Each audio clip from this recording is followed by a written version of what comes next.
হরে কৃষ্ণ, রাধে রাধে। আমরা সকলেই জানি যে হিন্দু সনাতন ধর্মের পবিত্র ধর্মগ্রন্থের নাম শ্রীমদ্ ভাগবত গীতা। কিন্তু আপনারা কি জানেন এই পবিত্র ধর্মগ্রন্থের অর্থ বা তাৎপর্য কি? তা জেনে নিন।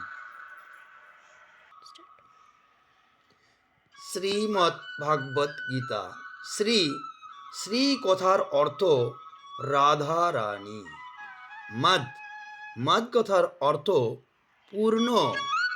ভ ভ কথার অর্থ ভক্তি। গ গ কথার অর্থ জ্ঞান।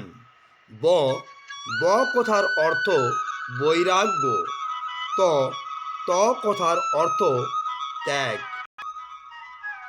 গীতা পাঠ করুন, গীতা শ্রবণ করুন, গীতা দান করুন, গীতা সঙ্গে রাখুন।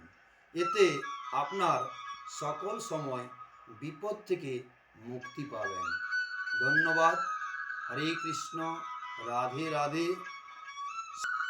সমস্ত প্রভু ও মাতাজিদের উদ্দেশ্যে বলছি, যদি এই ভিডিওটি আপনাদের ভালো লেগে থাকে তাহলে আপনারা লাইক, শেয়ার, সাবস্ক্রাইব ও কমেন্টে হরে কৃষ্ণ লিখে জানান। ধন্যবাদ। হরে কৃষ্ণ কৃষ্ণ কৃষ্ণ হরে হরে, হরে রাম রাম রাম হরে হরে। ধন্যবাদ।